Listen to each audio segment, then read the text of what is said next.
Happy October, Santa Clara. Man, what is going up with this weather? I mean, we're technically in Q4 where we tend to experience a cooling off period, with respect to the temperature. And it seems like today's like 97 degrees. This video is being filmed the first week of October, and we're kind of going through a heat wave right now. But hey, that's not why you tuned in.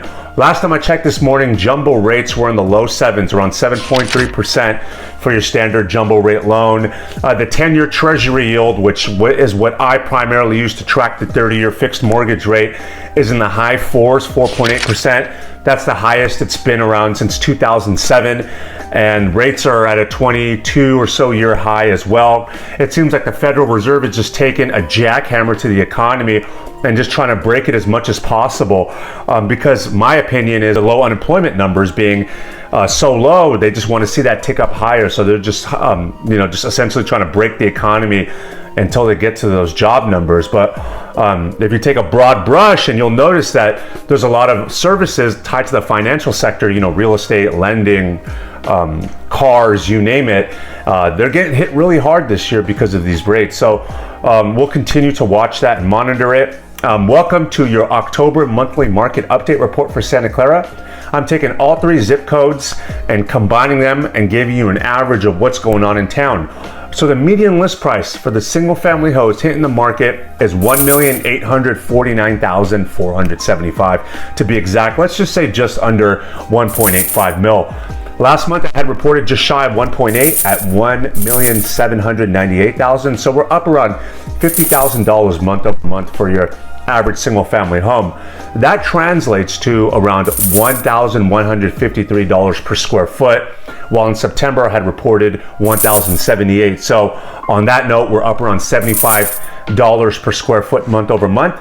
The median days on the market though for October is 28 days, which is twice of what it was last month. So interesting. In September, the average single family home was on the market for 14 days. This month, it's at 28 days, so it's doubled.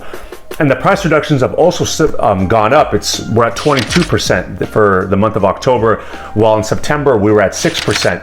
But just please keep that in mind. Keep it take that with a grain of salt, because the average price reductions going on nationally are 37%. So 37% of homes from the time they put the home on the market are entertaining a price cut before they get into contract with the buyer. So even though it's shot up to 22%, we're still around 15% lower than the national average. So keep that in mind. 32 single family homes were available for sale when I checked this morning, first week of October, which is a similar inventory level to where we were at in September of last month. So inventory is hovering around the same rate. But overall, there's been a slight decrease in demand for single family homes in town month over month, but it's still a fairly strong seller's market given the climate that I had mentioned earlier in the video about the interest rates. And most people ask me why that's the case. You can feel free to book a time to chat with me.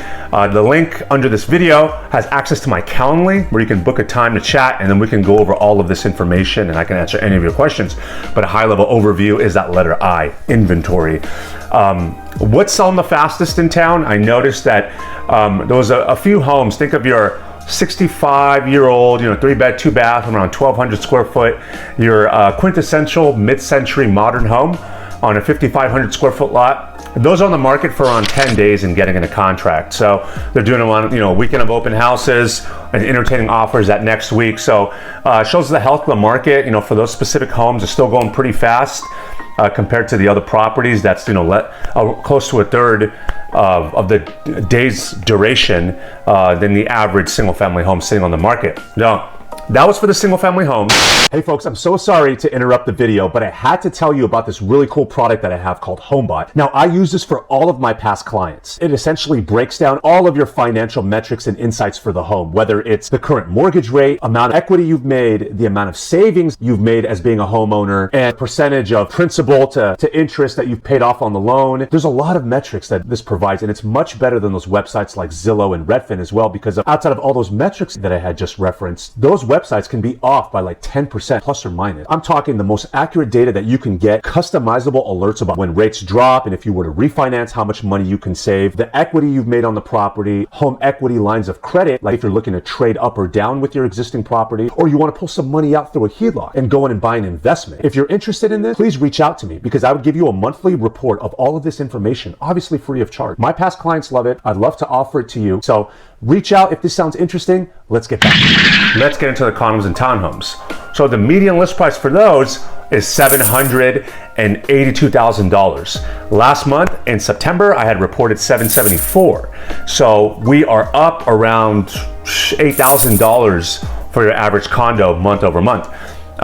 If you're curious about what that translates to with the price per square foot, for October, I'm reporting $804, while in September, we were at $812. So it's come down around $8 per square foot, yet the median list price has shot up around $8,000. So it shows, from what a home is listed at to what a home sells for is different. And that's going to be reflected on the price per square foot, because that's usually taken after the sale price.